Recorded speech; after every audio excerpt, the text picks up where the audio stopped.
우리가 이 세상을 살아가면서 빠져서는 안 될 함정이 있습니다. 그것은 바로 이분법적 사고입니다. 헬라 그리스 철학 이원론 사고가 기독교 초기에 들어왔어요. 그 영지주의예요. 이원론으로 몸과 영혼을 구분했습니다. 세상과 교회를 구분했습니다. 육체도 세상도 더러운 것으로 치부했습니다.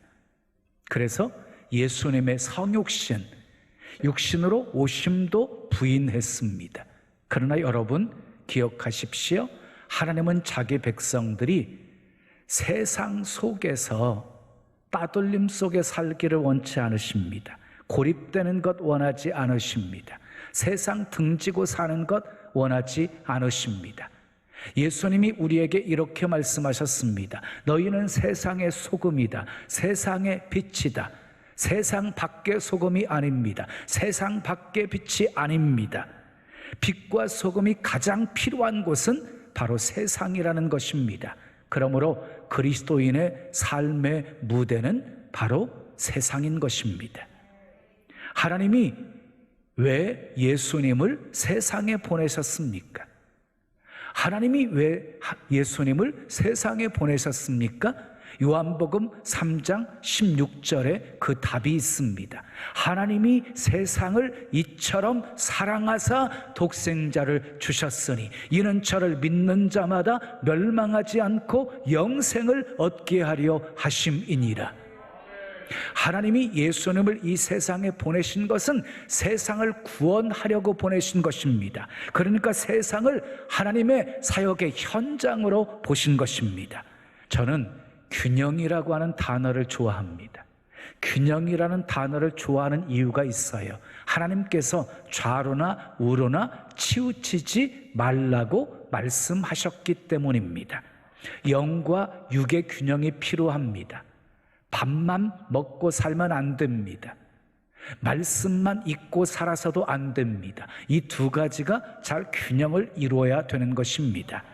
믿음과 행함의 균형도 필요합니다. 우리는 믿음으로 구원받습니다. 그러나 행함이 없는 믿음은 그 자체가 죽은 것이기 때문입니다. 축복에도 균형이 필요합니다. 하늘의 신령한 복과 땅의 기름진 복을 약속하셨습니다. 그래서 영혼이 잘됨으로 범사가 잘되고 강건한 복도 받아야 하는 것입니다. 신앙도 균형이 필요합니다. 신앙의 균형을 이루는데 두 가지 축이 있어요. 두 가지 축이. 하나의 축은 신학입니다. 신학. 또 하나의 축은 체험입니다. 체험 없는 신앙만 있게 되어지면 머리만 커지고 아는 지식만 많아서 자기 고집만 부리게 되어집니다.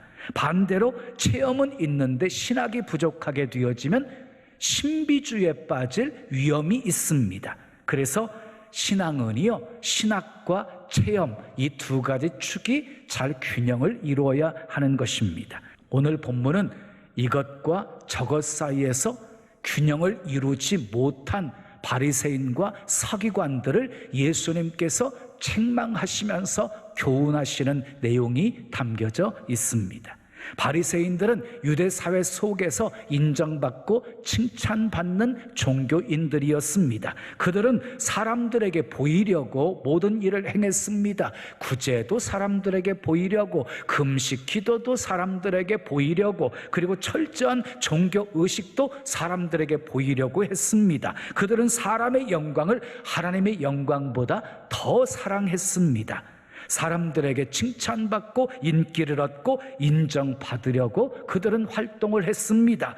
그들의 철저한 그 신앙 행위는 당시 사람들에게 충분히 감동시키고도 남았습니다. 그러나 예수님은 오히려 그들을 책망하십니다. 그들을 향해서 회칠한 무덤과 같은 존재들이라고, 양의 탈을 쓴 일이라고 책망을 하셨습니다. 그리고 외식하는 자들에게는 화가 있을 것이라고 말씀하셨습니다.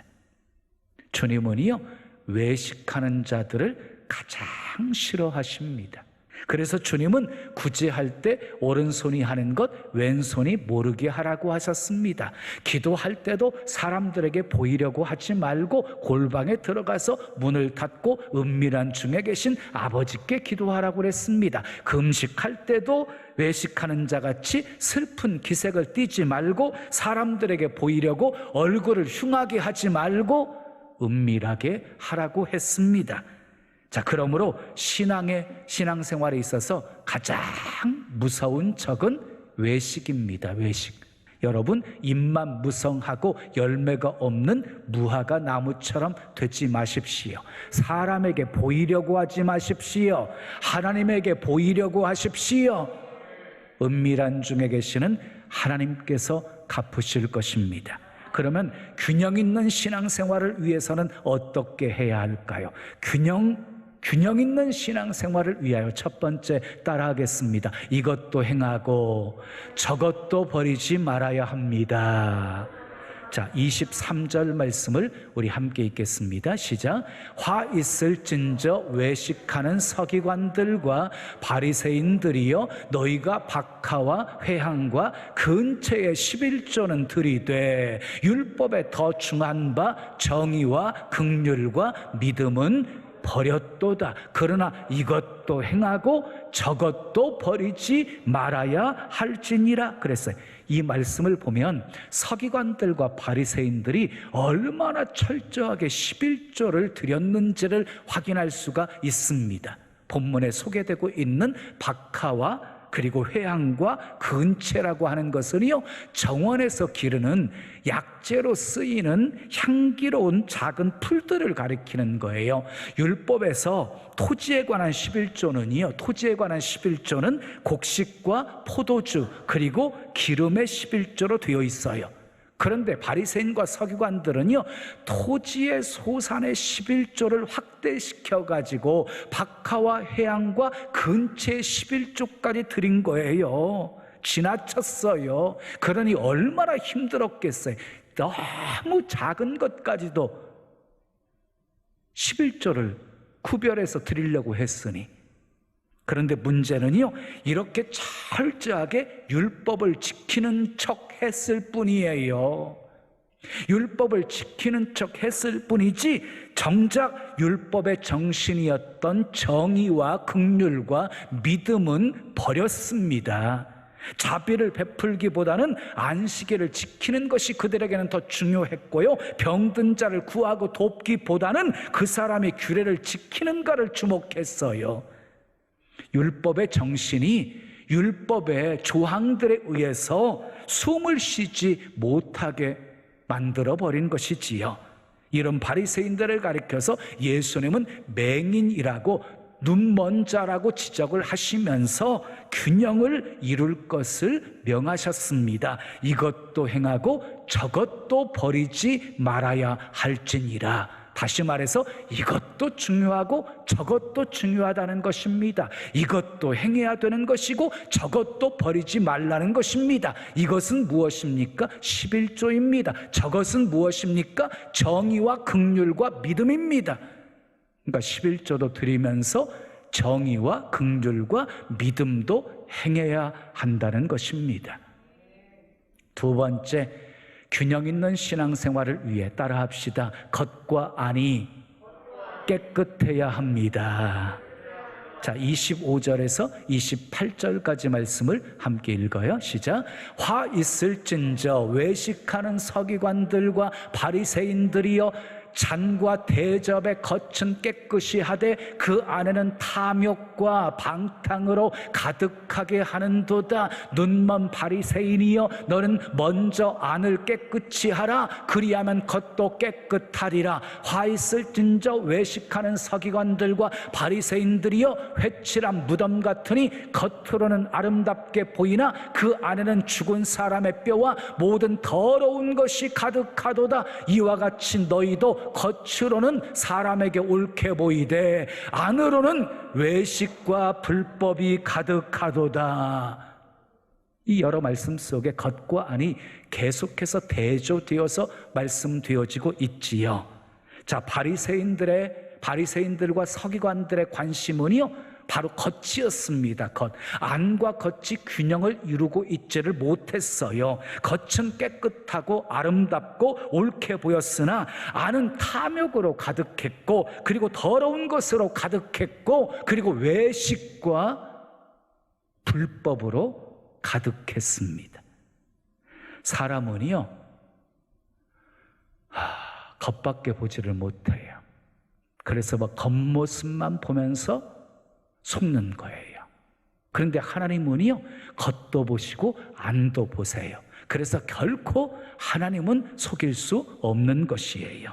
26절 말씀을 다시 읽겠어요. 시작. 눈먼 바리새인이여, 너는 먼저 안을 깨끗이 하라. 그리하면 겉도 깨끗하리라 그랬어요. 안을 깨끗이 하면 겉도 깨끗해진다는 말씀이에요.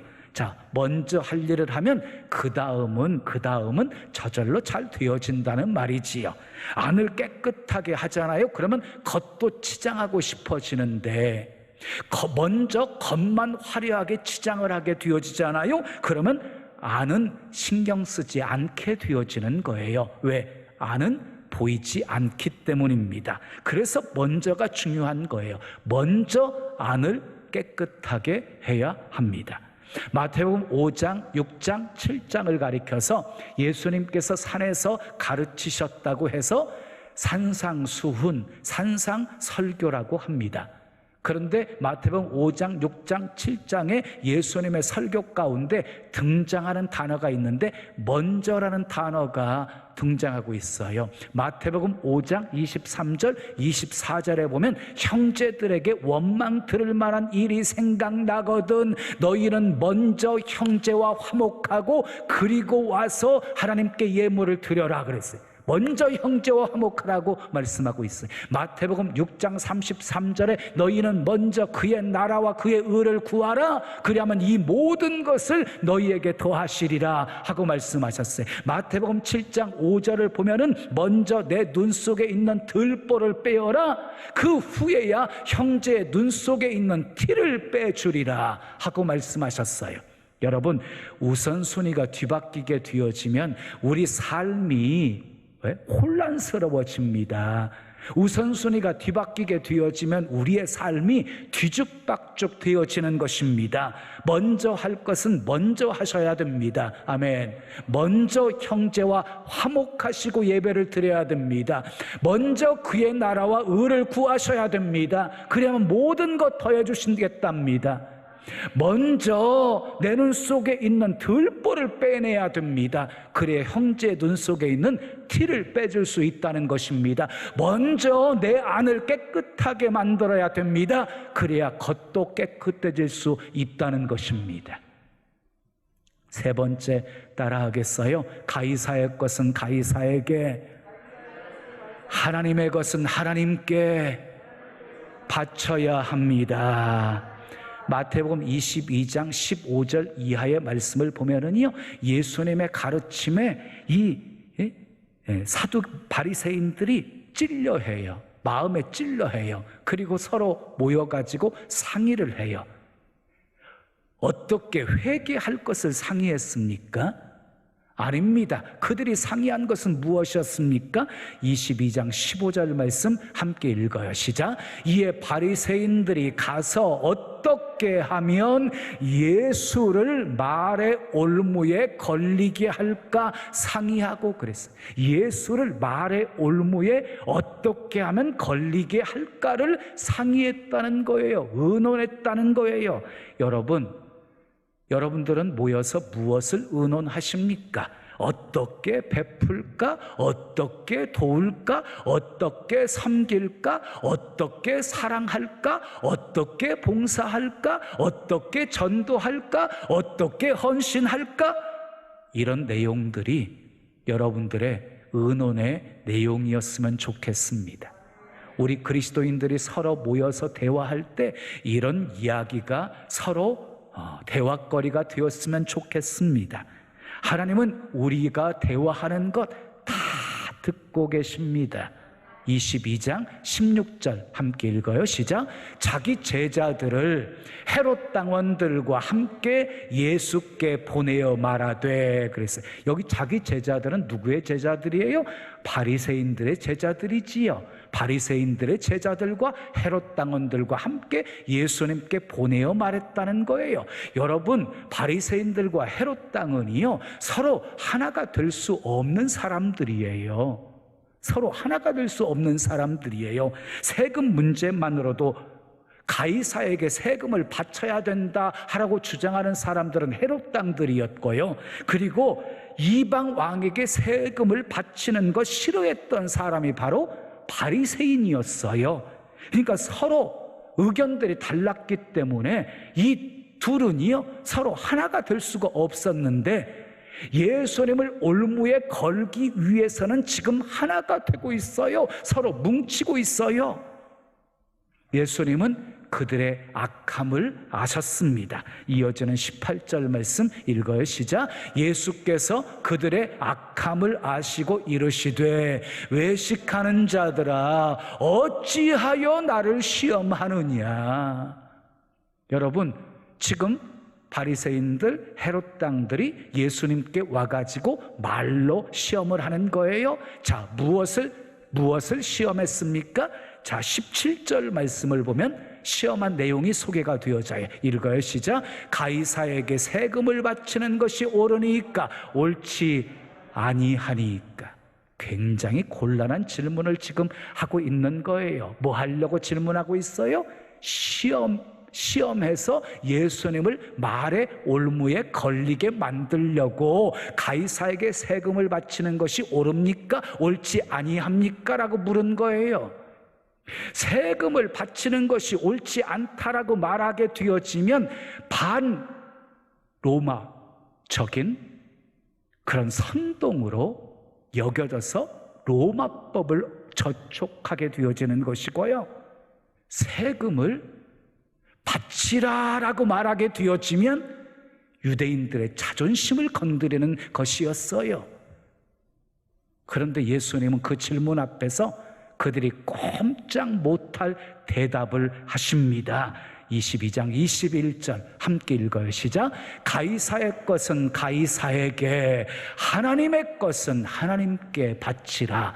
가이사의 것은 뭐예요? 세금이에요. 세금을 바쳐라. 또 하나님의 것은 뭐예요? 11조에 11조. 11조는 하나님께 바치라 라고 말씀한 거예요. 그러니까 예수님은요, 가이사를 현실적으로 인정하고 있는 것이에요. 여러분, 세상의 권력도 하나님이 주장하고 계시는 거예요.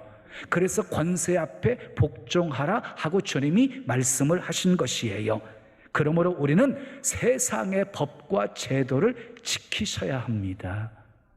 자, 그런데 국가 권력이 요구하는 것과 하나님의 뜻과 상충이 되어진다고 하면 어떻게 해야 될까요? 그때는 하나님 편에 서셔야 합니다. 그게 아멘. 다니엘과 세 친구를 보십시오. 바벨론 왕이 명령했어요. 금신상 앞에 절하라. 그런데 다니엘과 세 친구는 알았어요. 금신상 앞에 절하는 것이 죄라는 것을. 그래서 절하지 않아요. 그 일로 풀무불 속에 던져 넣어줘요. 전에 행하던 대로 기도하다가 사자굴에 던져 넣어줘요. 하나님이 어떻게 하셨어요? 몸 하나 상하지 않게, 머리카락 하나 걸리지 않게 하나님이 지켜주시고 보호해 주셨습니다. 그리고 바벨론 도에서 다니엘과 세 친구 더욱 높임받게 해 주십니다. 저는 우리 신나는 교회 성도들이 돈을 많이 벌어서 세금도 많이 내기를 기도합니다. 11조도 많이 드릴 수 있기를 기도합니다.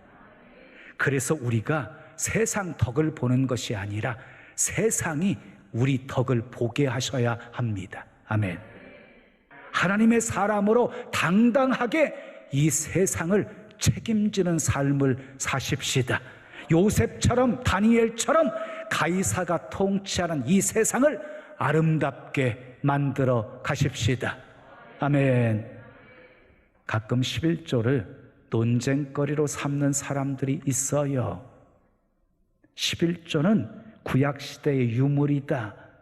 신약시대, 은혜시대인데 은혜시대에 율법인 11조를 지키는 것, 은혜시대에 11조 율법은 지키지 않아도 된다. 이렇게 주장들을 해요. 여러분, 은혜시대에 율법을 지킬 필요가 없다는 말은 그럴듯하지요. 그런데 그들의 말대로 율법 시대가 지나고 은혜 시대가 되어서 우리가 더 큰 은혜를 받고 살고 있다고 한다면 사실 헌신도 더 커져야 하는 것 아니에요? 11조 이상의 예물을 주님께 드려야 하는 것이 정상이지 않아요? 이게 은혜 속에 살고 있는 성도들의 모습인 것이지요.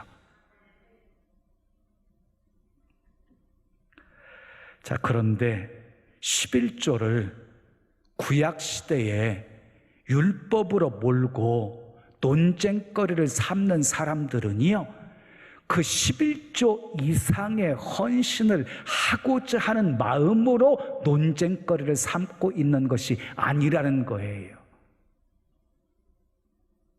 11조 하기 싫어서, 무디어진 연약한 그런 신앙의 양심을 합리화하기 위해서 논쟁거리로 삼고 있는 것이에요. 자, 정말 중요한 것은요, 예수님께서 11조에 대해서 뭐라고 말씀하셨느냐는 거예요. 예수님이 11조 하라고 했으면 해야 되는 거지요. 아멘이지요. 분명히 예수님은 11조에 대해서 말씀을 하셨어요. 본문 23절 말씀 읽어요. 시작. 이것도 행하고 저것도 버리지 말아야 할지니라. 이것도 뭐예요? 11조예요. 저것은 뭐예요? 정의와 긍휼과 믿음이에요. 또 마태복음 22장 21절을 보세요. 읽어요. 시작. 가이사의 것은 가이사에게, 하나님의 것은 하나님께 바치라 라고 말씀하셨어요. 분명히 11조를 바치라고 예수님이 말씀하고 있습니다. 순종에는 율법적인 순종이 있고 복음적인 순종이 있어요. 율법적인 순종은요, 마지못해서 억지로 하는 순종이에요. 근데 복음적인 순종은요, 은혜로 하는 거예요. 감사함으로 하는 거예요. 나를 구원하신 예수님의 사랑이 얼마나 감사한지, 그 모든 것의 주인이시는 하나님이 내게 이 많은 것을 맡겨주셨음을 감사하면서 은혜로 드리는 것, 이게 복음적인 순종이에요. 여러분, 복음적인 순종을 하는 사람은요, 기쁨으로 드립니다. 감사함으로 드립니다. 드리면서도 아깝지가 않습니다. 10의 1조 이상을 드립니다. 여러분들 은혜 받으셔서 10의 1조를 넘어 10의 2조도 하시고 10의 3조도 하시고 10의 4조도 하시고 10의 5조도 하십시오. 우리 성도들의 신앙 수준이 높아요. 다 아멘 하시잖아요. 11조는요, 최소의 헌금 단위예요. 최소의 헌금 단위. 사랑하는 여러분, 균형 있는 신앙생활 하십시오. 좌로나 우로나 치우치지 마십시오. 그러기 위해 이것도 행하고 저것도 버리지 말아야 합니다. 겉과 안 깨끗해야 합니다. 가이사의 것은 가이사에게, 하나님의 것은 하나님께 바쳐야 합니다. 그래서 이것도 저것도 행하십시오. 그래서 균형 있는 건강한 신앙생활, 하나님이 인정하시는 복된 신앙생활 하시기를 예수님의 이름으로 축원합니다. 지금은 미디어 선교를 위한 헌금 시간입니다. 이 예배를 통해 삶 가운데 은혜와 회복이 충만하시기를 간절히 기도합니다.